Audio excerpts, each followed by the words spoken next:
are the types of ADHD?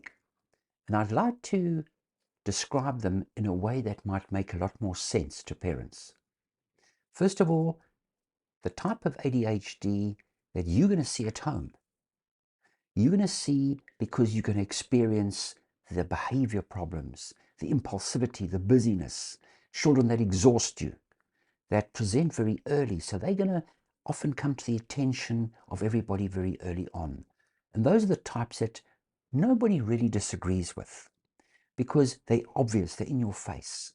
And those are the hyperactive children and the impulsive children. If a child's impulsive, they often have impulsive emotional states, meaning they're going to have behavior issues. They're going to be argumentative. They're going to say things without thinking. They're going to have difficulty with friends. They're going to have difficulty, the older they get, with family, and they're going to have difficulty at school. The teacher's also going to see that problem. And it's going to disrupt classroom behavior. It's going to disrupt education and learning. And those are the children that come to the attention of everybody really early.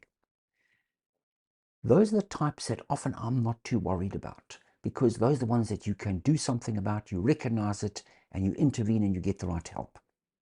Then there's the type that you don't see at home. Often the teacher might not see, because they don't cause problems.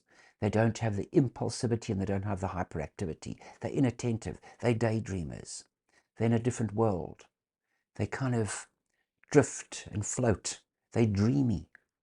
Those are mainly girls, but can be boys as well.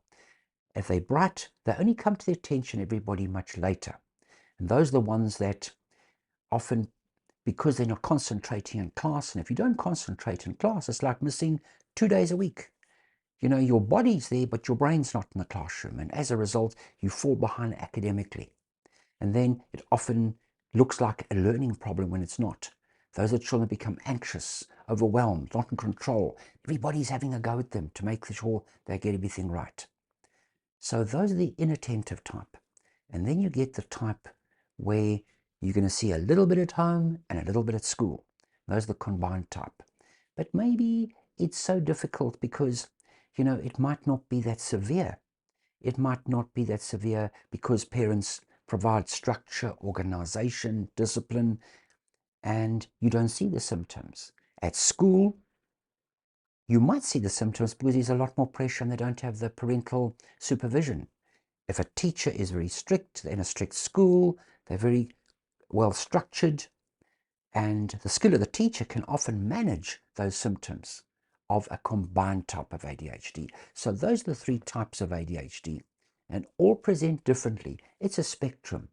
Remember, everybody sometimes forgets, procrastinates, forgetful, sometimes says the wrong thing and regret it, gets overwhelmed. But ADHD is a problem when it causes huge problems. It causes problems to everyone in more than 2 settings, at home and at school, and it causes a problem to the individual.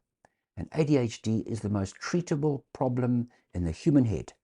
So get help early because it is something that can unlock your child's potential.